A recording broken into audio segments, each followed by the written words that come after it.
So, yeah, I mean, I think, you better get some good life insurance. I know I have, and none of us are ever going to commit suicide, right, Greg? Never. If I'm floating face down the swimming pool, please don't believe any note that says I felt terrible and had to go. Don't buy it, please. Okay, I'm putting that down on the record right now. Me too. I've never held a knife to my own throat ever. So so please, I want to put that right on the record. I'm glad we got a moment to do that. As in terms of saying, yeah, I told you so, I think it is worthwhile because it gives credibility to the material that we did put on before. I should note that I'm a lucky guy in one way. You might not see me on US TV except bless you, Alex, especially on Valentine's Day, then kiss you. But I do have the world's largest news network behind me, putting me on a prime time BBC television. Now, do understand that BBC, when I got the documents from inside the IMF, and now we do see Greece on fire. There's a chapter in Vulture's Picnic called The Generalissimo of Globalization, where I actually have these documents from inside the IMF, World Bank.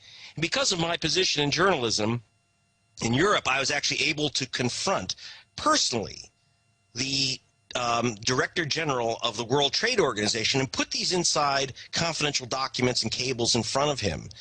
That was his opportunity to say, oh, it's all made up, it's a bunch of conspiracy junk. He verified everything. He tried to talk away their meaning, but he verified everything, that I had all the documents I had. When you see Greece on fire, I saw those documents. I also spoke to the inventor of the euro, Bob Mundell, and who said, basically is saying this was in the plan. The idea was he wanted to end, he wanted to make sure that there was a sell-off of all the government properties in Greece, etc.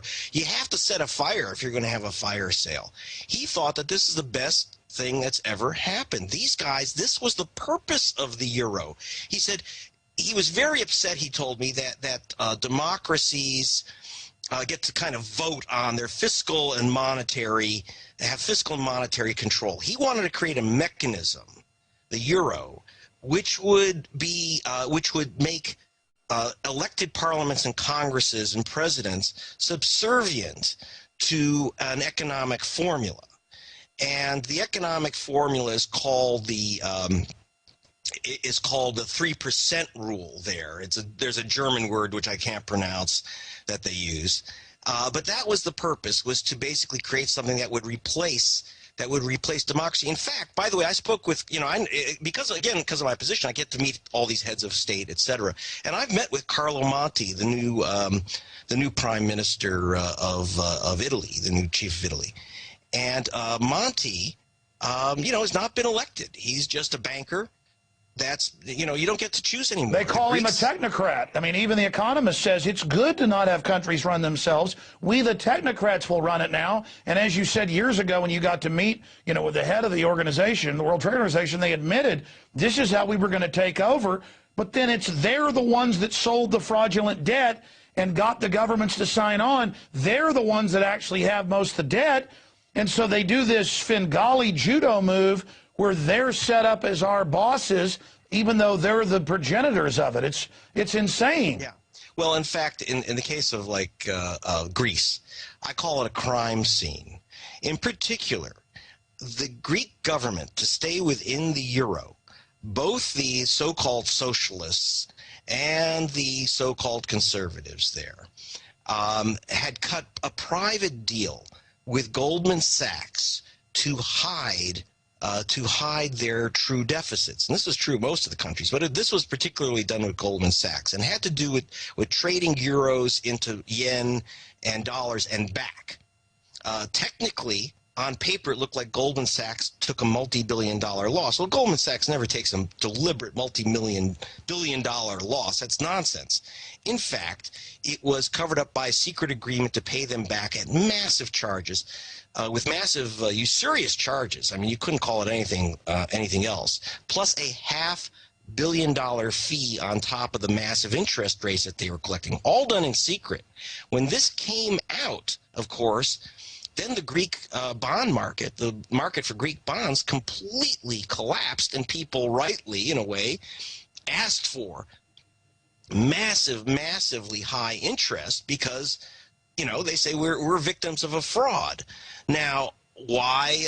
Someone asked me actually one of the band members from, if you remember, Dire Straits, asked me, well, how come they weren't arrested? Well, the United States, the Securities Exchange Commission is supposed to arrest the government of Greece, because after all, it was a conspiracy between two governments and Goldman Sachs. And here's the deal: instead of Goldman being busted, they get money from the European Central Bank. They get totally bailed out. They get fees for handling the bailout, and then their guys take over the country and they buy up the assets of the country, the shipping, the beaches. Wars.com. Speaking of austerity, the globalists want their post-industrial world. Over 90% of the debt owed in Greece, Ireland, Iceland, it's all come out in the news, is not owed by the people. Their traitorous government officials, formerly servants, signed on to Goldman Sachs, JP Morgan, and others' derivatives fraud, and are saying the people have to prop up the too big to fail. But that was a few years ago when they signed on to those deals. We forget now, the media tells us it's our debt. Yeah, because we signed on to their too big to fail to prop them up, so the very bankers that did this can lecture us all day. The globalist deindustrialization program, the post-industrial world they want, so we're all poor under their control, is working quite nicely. The Europeans are starting to wake up, though, to the fact that in Iceland, Ireland, Greece, and other areas, over 90% of the debt, again, is derivatives that they don't owe. They're just being signed onto it. And now the Greeks are revolting, saying you're raising our taxes, cutting our benefits to pay foreign banks. And here it is. The bank runs in Greece will soon be followed by bank runs in other European nations. The economic collapse wrote, and I hope that's not the case, but we're already seeing some of that happening in Italy, because all of these countries have signed on to the globalist fraud machine. Here's another one. Greeks withdraw nearly $1 billion from local banks. Giant lines, because the rumors are they're going to devalue the currency and go off of the euro. Here's another. Italian bank shaken as economic slump deepens. The bankers have got them just where they want them, unless they wake up and say no. Here's another one out of Bloomberg. Euro economy to sink as Spain, Italy re-enter recession. They never left the recession. They're in a globalist depression. Areas of Spain have got 35% unemployment.